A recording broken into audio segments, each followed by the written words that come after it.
On. Of course, we have been looking at this now for just this week, and we will continue to move on at a pretty quick pace here in the first two chapters, likely, and then we will slow considerably down. We'll find our first of the Proverbs, if you will, an actual proverb here in this portion of Scripture.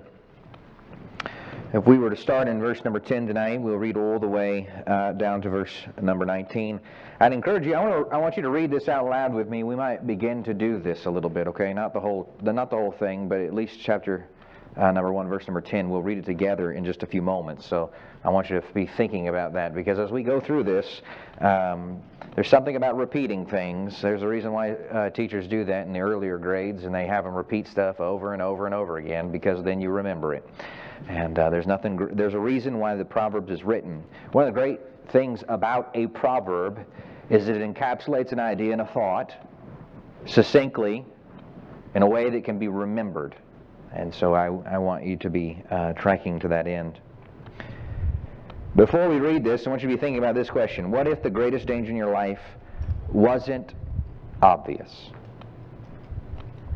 What if the greatest threat to your life was not obvious? What if it was more subtle than that, an everyday kind of thing that could get you at any moment, and you're not even aware of it?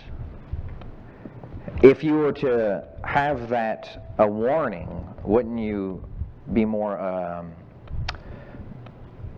studious to look out for that threat? I remember when Brother Austin and Victoria moved here, they had been here a day.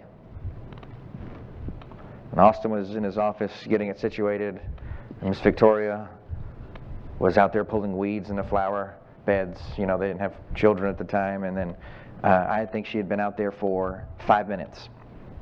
And she was trying to figure out where Austin had brought her to, because she found a tarantula. They're all over the place. The first day I came here, that night, I ran over a rattlesnake in the parking lot with 2 wheels. I'll let that sink in for a minute. My point is that you and I, in this building, because of where we are situated on these rocks and the woods, there are rattlesnakes around. There are scorpions literally by the thousands. We will find them occasionally around here. We try to dispatch them as quickly as possible. Yes, we do things to deal with it, okay, in case some church member is concerned about such things. I see everybody beginning to wiggle and look at their feet. The very mention of scorpions, they're the worst, aren't they? But it's just inevitable, you know. And every once in a while we find one of those giant centipedes. Y'all seen them around here? Yeah, those are extremely poisonous. I don't know if you knew that or not. Or venomous, I'm not sure, one of the two.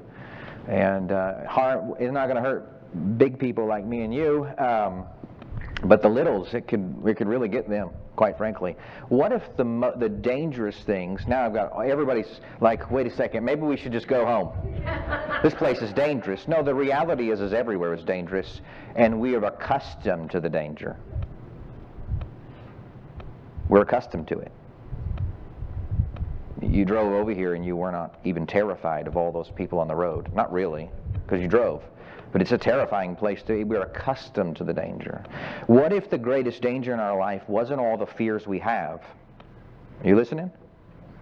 What if it were the things that we're not afraid of? Wouldn't you want that warning if you didn't even know it was a danger? If you'd known you'd been eating something that's slowly poisoning you to death and you're going to pay for it, wouldn't you have wanted to know that earlier in life?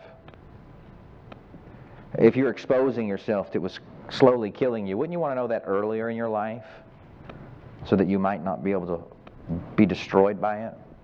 What if it was something innocuous? What if it was something that promised success or wealth or pleasure, but yet it was those innocuous things, seemingly, they weren't obvious, were the greatest danger? I want you to think about that. Now let's read this together. As Solomon, the wisest man who ever lived, says, listen to me, son, the things that you should be afraid of are the things you're not afraid of. My son, if sinners entice thee, consent thou not.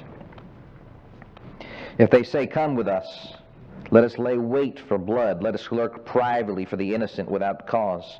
Let us swallow them up alive as the grave, and whole as those that go down into the pit. We shall find all precious substance. We shall fill our houses with spoil. Cast in thy lot among us.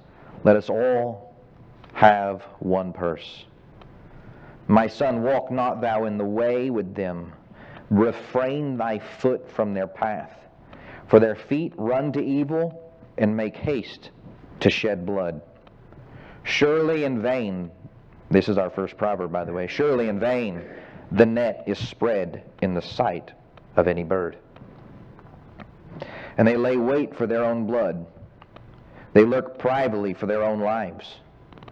So are the ways of every one that is greedy of gain, which taketh away the life of the owners thereof. It seems this particular portion seems a little extreme, but quite frankly, everything we look at from this point forward will have extremes to it, and the extremes are there to make us remember. And so while the proverb is talking about basically banditry, if you will, and highwaymen activity and murderous activity, it is a placeholder for the worst thing that will happen if you get counsel from the wrong group. This is where it leads. No one ever comes up to you and says, "Hey, why don't you quit your job and come out with me and let's go murder people?" That's not the way it starts, and we all know that.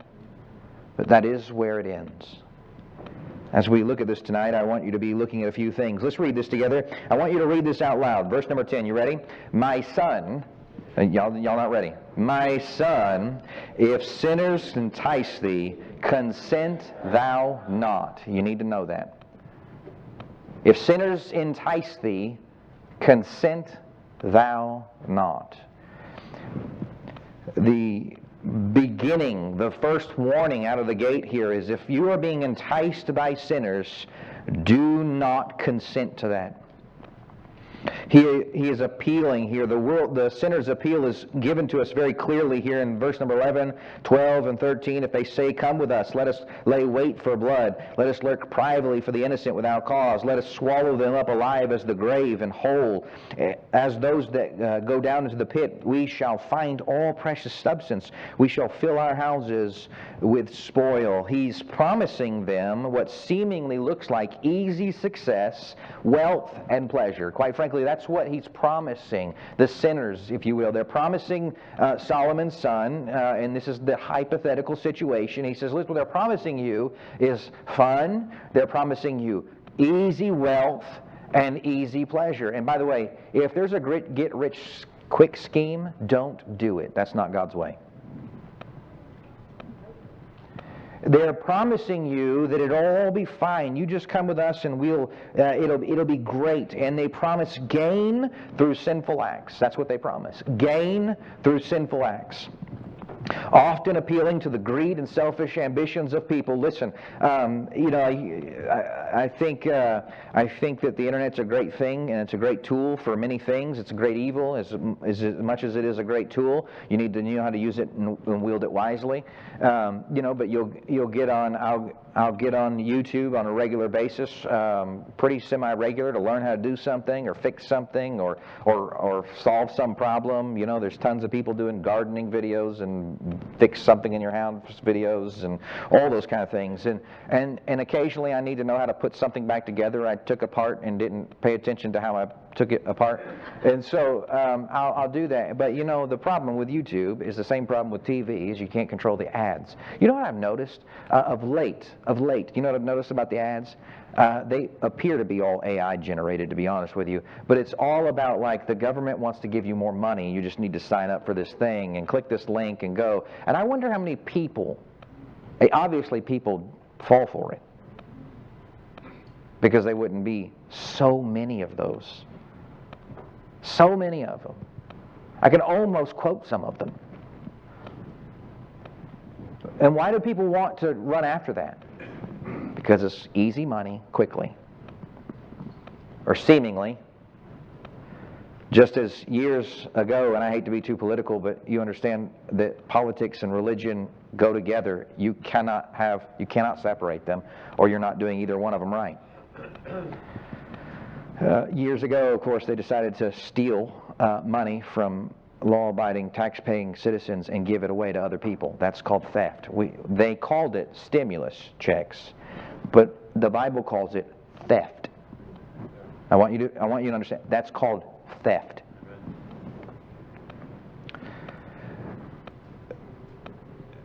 I forgot my train of thought because I was trying to tell you that was theft. Everybody seemed to love that idea at the time.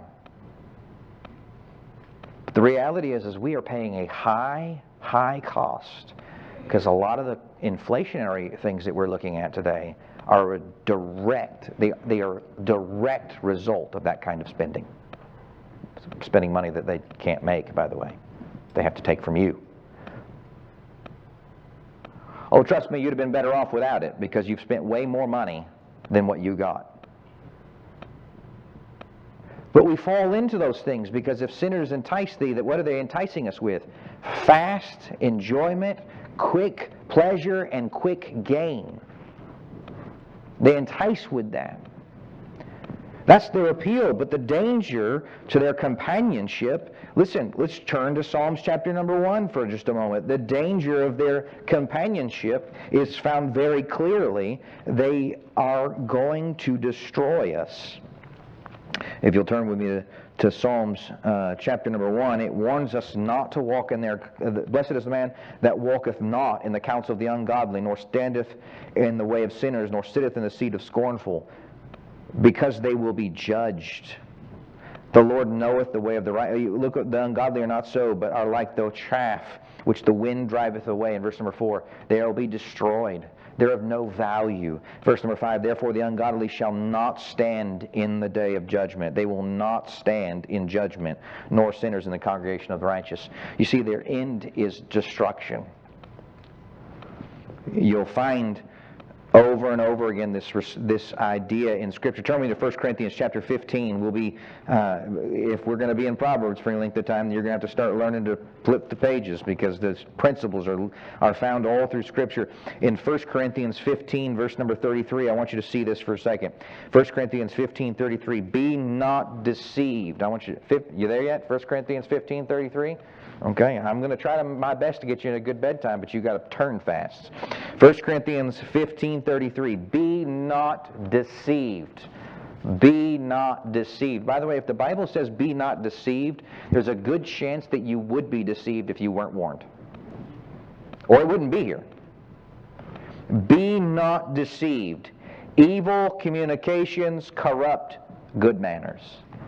If you are going to spend an incredible amount of time with people who are not following God, you are not going to solve them and make them better. They are. Be not deceived. So if you're sitting here telling me that, I'm going to try to reach this group of friends, they're all a bunch of heathens, forgive me, I'm not trying to be derogatory, but I'm going to try to reach them, be good influence on them. Be not deceived. That's not going to be the outcome. Evil communication corrupts good manners. Good manners do not elevate corrupt, evil communication. The first one that has ever said, people raise an objection. Well, how do you witness to people then? Well, you can witness to people without hanging out with them. You can spend time witnessing to people without having them over at your house for a barbecue and going to their house and hanging out and doing all those things. You can witness to people effectively without bringing them into an inner circle friendship. Evil communication corrupts good manners. What Solomon is trying to tell his son, who will wear the crown, is stay away from sinners. Consent not. The greatest example of this, by the way, is as Jesus is in the wilderness and he's being tempted by Satan. You could turn to Matthew 4. We won't go there tonight. And what does he do? He refuses Satan's offers over and over and over again. And he uses the Word of God to do it. I want you to consider for a moment the book of Judges. You can go home and read it, mark it down, chapter 16. Look at the book of Judges. And contrast what Jesus did in the wilderness with Satan, and contrast what Samson did with Delilah. If sinners entice thee, consent thou not. You say, but I'm strong. Ask the strongest man in the Bible how strong he was. I'll be okay. Ask Samson how that worked out. He kept going down there and hanging out with somebody who had no business hanging out with, repeatedly, night after night, night after night. He found himself milling grain, blind, and weakened, and of no value for God. Many people might think that he redeemed himself at the end, but I would point you out to Samson's life, and at the very end, he still says to God, let me avenge my eyes. He was still not concerned about God. It was all about himself. Where did he fall? Why did he fall? Because he kept going down to hang out with sinners.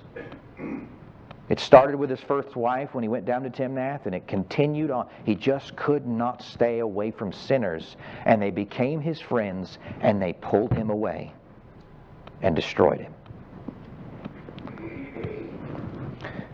We put a big to-do in church about making church your family. And not as a replacement for your actual blood family. God puts a high value on that. I am not trying to say replace them, but as that concentric circles start to explode and get wider and wider, you know that those relationships it's a concentric circle for a reason. You have who lives in your home, and then you have like your parents and your grandparents and maybe your brothers and sisters if you're older and they're older. Like my brother doesn't live with me anymore. You have that concentric circles. Listen, and the value of those relationships are based upon how close they are to the center. Your church family should be pretty close to the center of your concentric circles. Why? Because they're a bulwark against the sinners who are enticing. That's why. Consent thou not. Solomon calls here to the chosen path. He tells them that the path of the wicked leads to destruction. He says, avoid that path at all costs. And so let's read verse 15. My son, walk not thou in thy way, in the way with them. Refrain thy foot from their path. If they entice, consent thou not, right? And now he's saying, listen, don't walk with them. Don't go in their path. Refrain thy foot from their path. For their feet run to evil, make haste to shed blood. They are running headlong into it. Listen, if we have not learned anything this particular election cycle, and be honest with you, when I get back from missions trip, there will be prepare for the election sermon. It's coming, like I do it every year. It's happening, and we need to know what our responsibility is as Christian citizens, what God expects from us, and so that's coming very soon. But I will tell you that this particular election cycle, because of the murder of infants in the mother's womb, has been placed in the forefront of people's purview again. It seems like they headlong. I don't know if you watched. I don't know if you've watched much of the political cycle. I don't know how much you really should, to be honest with you. Read most of it if you want to stay up on it. But you'll notice that they won't. One side of this government will not. One side of the ideology will not tell you when there should be a limit on murdering children. They run towards it. They want as many as possible. It is Baal worship all over again. Right. That's all it is. It is modern child sacrifice. They run to it headlong. And it's amazing to me how many people who can say that they're believers in God, that they are enticed by those ideas. And they say, well, I don't believe in that, but I believe in these. They're enticed and they'll run with them. What are you running to? Death, the shedding of blood, destruction. It's so easy to make application in our own society, and if we were to just move the date and we were to pick ourselves up and put ourselves in any other civilization at any time, there's still going to be an element of people who are sinners, who are enticing, and their goal is to shed blood. Their goal is to shed innocent blood. And it may not be babies in wombs, it may be somebody somewhere else. It's happened in every civilization and every time in history. There are those who are enticing us, and they're enticing with good words. Listen, do you think sinners who are trying to entice to shed innocent blood come out the gate with that? No. Look at history. They don't start with that. They start with enticing. They start with free money and easy life and pleasure. They start with those things, and it leads to that. It's happened in successive generations now. We've looked at several countries in just the last 100 years. They've had massive... We fought in... I hate to use the Nazi example because it seems like it's overused, but do you think that Adolf Hitler came to power and said, you know what I think we should do? Murder people and do torture on them as well. I think we should do that. Let's vote for me.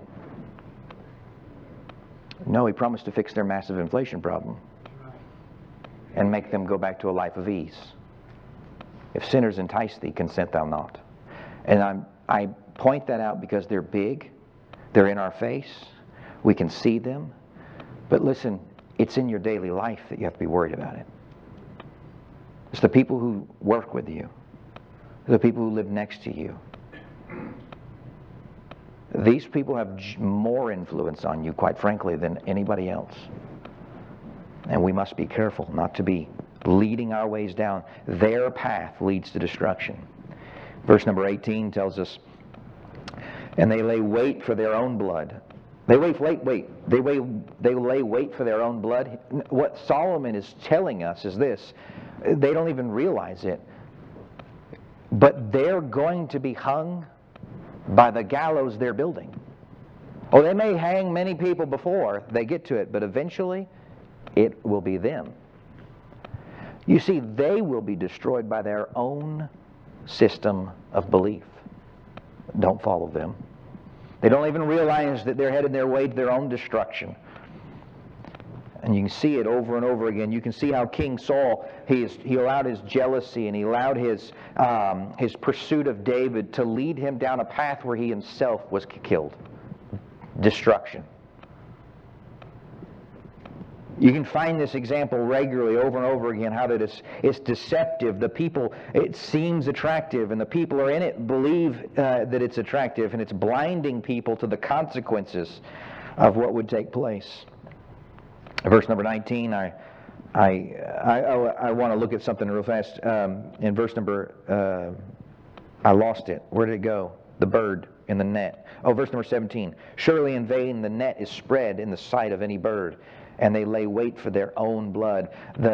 It's a little bit confusing because if you read it, and this translation in English, it can be a little confusing, and then I read it in Hebrew, and that was a little more insightful, but still confusing. But then if you look at the Jewish Septuagint, which is the Greek translation done by Hebrew-speaking people who read this and said, this is what it says in Greek, it's a little bit more enlightening. And so what this seems to be pointing out is this. If you've got a bird and it's flying fast and it's flying straight, it really doesn't matter if it knows the net's coming or not. If it sees the net, it's too late. He's caught. He doesn't have the ability to course correct. He's flying fast, he cannot course correct. That's the idea, the rendering of this. In other words, by the time you realize that you're in deep trouble, it doesn't matter. It just doesn't matter. I think dove season started. Anybody know? I think so. None of y'all are dove hunters? Okay, you didn't invite me if you know. I'm just saying I'm not happy about it. So don't admit to it. You know, if the dove's flying, you aim in front of it,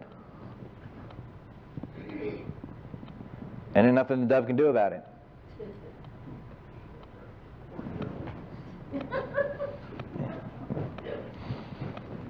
If you throw a net out, there's nothing the bird can do about it. It's already in motion. Do you see what this Solomon's trying to say? If you get enticed and you go down this way, and you're already going to be in a motion. You're going to set yourself down a course that's destructive, and by the time you realize how destructive this is to your life, too late. Don't walk that way. Don't go that way. That's why at the very beginning he says the most important thing you can learn from this is what? My son, if sinners entice thee, consent thou not. Y'all are not doing good at this. We're going to have lots of practice over the next year probably. My son, if sinners entice thee, consent thou not. Not one step. We find that the consequences of greed, the consequences is found here very easily. I want to look at verse number 19. So are the ways of everyone that is greedy of gain, which taketh away the life of the owners thereof. The consequences are dire. You remember Achan? He saw some gold and fancy clothes, and he says, I know God said not to do that, but greed killed him. Not only did it kill him, it killed his entire family.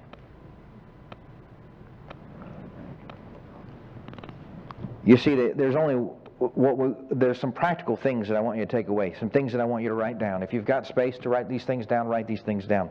Listen, Proverbs gives us some principles to avoid the path of sinners. That's what this is the syllabus. Chapter 1 is the syllabus for what we're going to be doing. And he says, listen, there's a couple of things you need to understand. You flee temptation. That's found in this, and in the sense that if you're being enticed by sinners, consent thou not. That's fleeing. That's going the other way because you don't want to go with them. You flee temptation.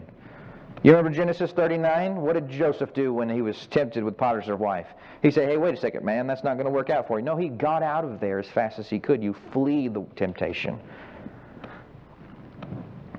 You'll find in Proverbs chapter number 4, verse number 14, you're not very far, and we'll look at it again, I'm sure, here later today. But enter not into the path of the wicked, and go not in the way of evil men. Something that will be repeated over and over and over again. Verse number 15 says this.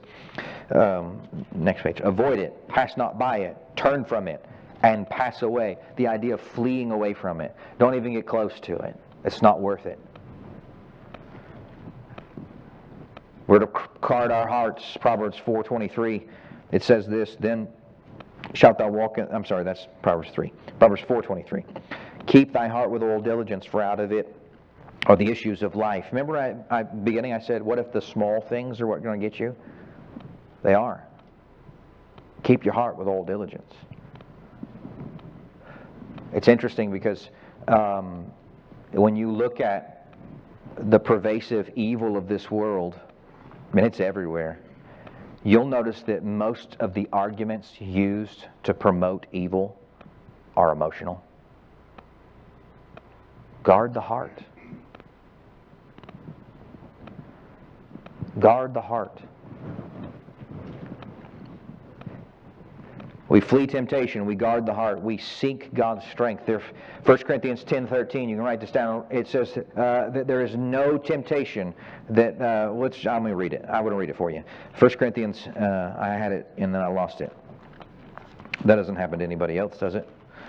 1 Corinthians 10, verse number 13 tells us this. There hath no temptation taken you, but to such as common to man. But God is faithful, who will not suffer you to be tempted above that ye are able, but with the temptation also make a way to escape, that ye may be able to bear it. God can be your strength. If you want to resist, you have to go to God for the strength. And lastly, but certainly not least, Proverbs 27:17 says, iron sharpeneth iron, So a man sharpeneth the countenance of his friend. You must, if you're going to resist the enticement of sinners, it is a lot easier to do it as a group. It is easier to stand when you're in a line than alone. Now, you may not have got that analogy, but think phalanx. You may not know what a phalanx is. Think a wall of soldiers. It is much easier to hold the line if there's a wall of shields and you're all lined up and you're locked in together. But if you're one soldier standing on the hill, you don't stand a chance. You've got to surround yourself. Listen, it's not going. I'm trying my best to be gracious tonight, but listen, this is the Wednesday night crowd, and I know that it's recorded and broadcasted and all that kind of stuff, and so I try to be gracious when I can be gracious. We are to speak the truth in love, and that our speech should be seasoned with salt. That was the podcast, I think, Monday, and so, but there's salt needs to be there. I don't see coming to church just on Sunday morning only, and not being plugged into a church family, keeping you from walking in the way of sinners. You say, why? Because I've seen the opposite result too often. It has to be a family. You have to surround yourself with people. Not some echo chamber. That's not what we're talking about. We're talking about people who believe what God said. God's never going to be an echo chamber. He is the source of truth. And if you're around the people of God, it is a lot easier to hold the line. At your own personal spot, it's easier to not be enticed by sinners. In summary, Proverbs, this section, 10 through 19, teaches us that the enticement of sinners is real. It's dangerous. And it will only lead us to destruction. Oh, and by the way, lest I hope that you can make these dots connect to yourself. But sinners can entice you in a whole lot different ways today than they have ever been able to do. They'll sneak on your phone. They're not even sneaking anymore. Quite frankly, most of the stuff that's on your phone is garbage. They'll sneak in your feeds. They'll sneak on your TV screens, your computers, the books you read. They'll sneak all over the place. There's a whole job industry designed around advertisement. And it has only grown. The whole point of that job industry is enticing. And they're pretty good at it. And if we're not careful, we'll catch it. We'll be enticed to do. You ever notice that, when I was growing up, this is just an example. Please don't come walk out of here going, this is the only thing you have to worry about. When I was growing up, they still had cigarette advertisements. And the Marlboro Man was the toughest dude you ever seen in your life. Or every time you turn around, there's a commercial or an advertisement for alcohol. They don't show you the guy living under the bridge. Yeah. That's right. No. They show you all kinds of young, attractive people just having a wonderful time, but they do not show you at 2:30 in the morning on the highway the things that I have seen. They do not show that. Oh, but they're good at enticing you, thinking it's a great time. You see, it's a wonderful thing. Come with us, come with us, come with us. It'll lead to death. That's how you know. Because God said so. One more time together with me. My son, if sinners entice thee, consent thou not. Let's stand together. Every head bowed and every eye closed. Can I ask you this? Have you found yourself consenting to sinners? You say, oh no, Pastor, not me. I mean, really, honestly, evaluate your life. Are there things that you have in your life that you have consented to and you know you should not be involved in it? So you don't understand. It's not that big a deal. No, it's a big deal. And if you will learn it now because God said so, you can spare yourself the net that will be thrown in front of you.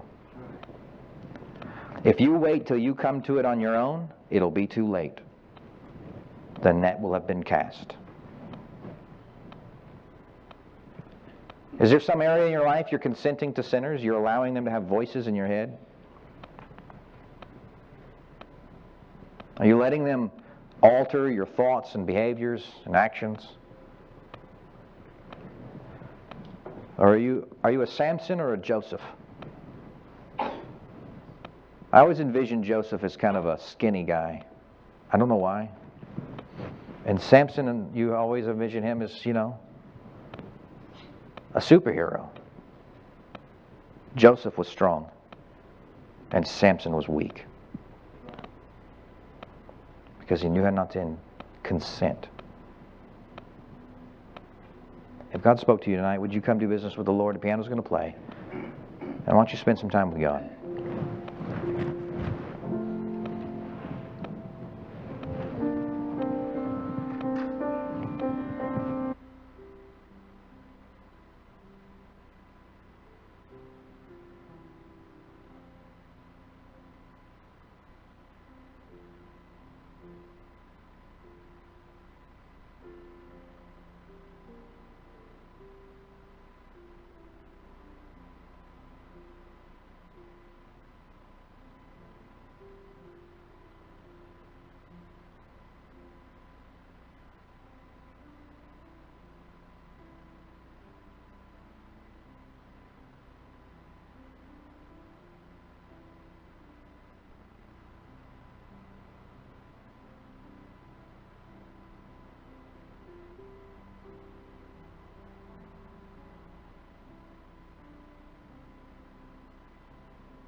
Your hymn book meeting of 572, Brother Austin is going to lead us in The Fight Is On.